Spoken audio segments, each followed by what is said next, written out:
volhard in woestynsand. Ek onthou ons eendag langs die see gaan stap het op die pragtige wit sand met die golwe wat mooi breek. Waarmee ek nie rekening gehou het, was die inkomende gety, want toe ons gestap het, het ons soort van naby die water geloop, en dan is die sand mos stewiger soos dit klam is, en die golwe heen en weer beweeg en terugtrek, en dan loop jy nou maar op daardie deling. Maar toe ons terugkeer, toe kon ons nie meer loop op die harder seesand nie, en moes teen die duine se los sand loop. Maar raak 'n mens daarom nou moeg as jy so moet sukkel deur die sand. Die pad het sommer dubbel so lank gevoel. En ek onthou dit altyd as ek sien hoe mense wat 4x4 roetes aanpak, in woestynsand vasval en mekaar se voertuie op die uit moet help uitsleep. Nou elkeen van ons lewe is daar tye wat dit voel, jy's nou in 'n eindelose woestyn. Dis warm, dis droog, dis uitmergeling.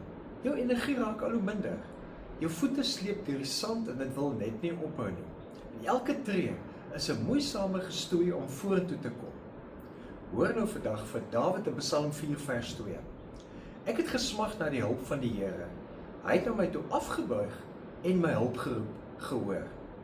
Nou dis die beeld van iemand wat nie net moeg is nie, maar smag. Nou interessant, die woord smag is 'n woord wat baie dieper gaan as net wens of as hoop. Dis 'n versigtiging van iemand wat op die rand staan van opgee. Dit is so 'n mooi beeld wat Dawid gebruik om God se hulp aan te roep. God buig af. God wag nie vir jou om te klim tot waar God is nie. Hy buig af tot in jou posisie en situasie waar jy uitgemergel is in jou woestynsand. God hoor jou nie net nie, God reageer.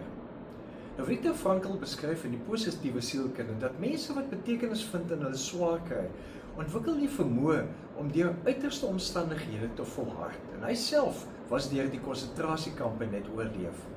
So jou woestynsand is nie die einde nie. Dis die plek waar jy gevorm word in jou verhaal en in jou lewe, en jou lewe betekenis kry met God se hulp. So volhard met God se hulp in jou woestynsand.